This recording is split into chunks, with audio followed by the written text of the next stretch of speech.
ಹೊಸದಲ್ಲ, ನಿಮ್ಗೆಲ್ಲ ಗೊತ್ತಿರಲ್ಲ. ಆದರೆ ಒಂದು ಇಂಟ್ರೆಸ್ಟಿಂಗ್ ಸಂಗತಿ ಹೇಳ್ತೀನಿ ನಾನಿವತ್ತು. ನಿಮ್ಮ ಬಿಜಾಪುರ ರಸ್ತೆಯಲ್ಲಿ ನಾನು ಬೈಕಲ್ಲಿ ಆರಾಮಾಗಿ ಓಡಾಡಿದ್ದೀನಿ, ನಂಬ್ತೀರಾ?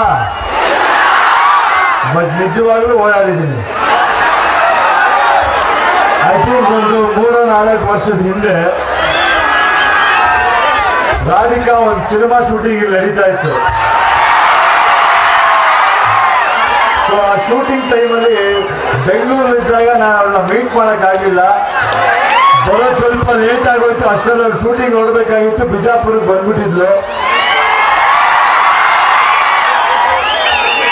ಸೊ ನಾನು ಲೇಟ್ ಆಯ್ತಲ್ಲ ಮೀಟ್ ಮಾಡಬೇಕು ಅಂತ ರಾತ್ರಿ ಬಿಜಾಪುರಕ್ಕೆ ಬಂದ್ಬಿಟ್ಟೆ ಕಾರಲ್ಲಿ.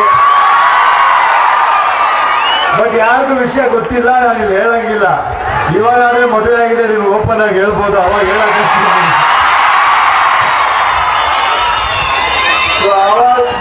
ಅವಾಗ ನಾನು ಇಲ್ಲಿ ಬಂದು ನಮ್ಮ ಹುಡುಗರಿದ್ರು ಮನೋಜ್ ಅಂತ ಒಬ್ಬರು, ಅವ್ನು ಹೇಳಿ ಹೆಂಗಪ್ಪ ಇವಾಗ ನೋಡೋದು ಶೂಟಿಂಗ್ ಅಲ್ಲಿ ಬಿಜಾಪುರಲ್ಲಿ ಶೂಟಿಂಗ್ ನಡೀತಾ ಇದೆ, ನಾನು ಹೋಗ್ಬೇಕು, ಎಲ್ಲ ಗುರ್ತಿಡಿದ್ರೆ ಕಷ್ಟ ಆಗುತ್ತಲ್ಲ ಅಂತ ಯೋಚನೆ ಮಾಡಿ ಆ ಹುಡುಗ ಕೈಲಿ ಒಂದು ಬೈಕ್ ತರಿಸ್ಕೊಂಡೆ, ಒಂದು ಹೆಲ್ಮೆಟ್ ತಗೊಂಡೆ. ಒಂದು ಬೈಕ್ ಹೆಲ್ಮೆಟ್ ಹಾಕೊಂಡು ಈ ಮೂರೆಲ್ಲ ಆರಾಮಾಗಿ ಸುತ್ತಿದ್ದೀನಿ. ಗೋಲ್ ಗುಂಬಸ್ ಒಳಗಡೆ ಓಡಾಡಿದ್ದೀನಿ. ನಿಮ್ಮನ್ನೆಲ್ಲ ನೋಡಿದ್ದೀನಿ, ನೀವು ಯಾರು ಗುರ್ತಿಡ್ತಿಲ್ಲ ನೋಡಿ. ಬಟ್ ಒಂದು ವಿಶೇಷವಾದ ಪ್ರೀತಿ ಇದೆ ನನಗೆ. ಯಾಕಂದ್ರೆ ಅವತ್ತಿನ ದಿನ ನಾನು ಬಂದು ಒಂದು ಇಡೀ ದಿನ ಇದ್ದೆ. ಸಾಯಂಕಾಲ ಅಲ್ಲಿ ಒಂದು ಶಿವನ ಗುಡಿ ಇದೆಯಲ್ಲ, ಆ ಗುಡಿಗೆ ಹೋಗಿ ದೊಡ್ಡ ಶಿವನ್ ಸ್ಟ್ಯಾಚ್ಯೂ ಇದೆಯಲ್ಲ, ಅದನ್ನ ಹೋಗಿ ನಾವಿಬ್ರು ಪೂಜೆ ಮಾಡಿಸಿ ಬಂದ್ವಿ. ಆಮೇಲೆ ಅವಳು ಸರ್ಪ್ರೈಸ್ ಕೊಟ್ಟಿದ್ದೆ. ಸೊ ಬಿಜಾಪುರ ಯಾವತ್ತಿದ್ರು ನನ್ನ ಪರ್ಸನಲ್ ಲೈಫಲ್ಲಿ ಒಂದು ಸ್ಪೆಷಲ್ ಸ್ಥಾನ ಇದೆ.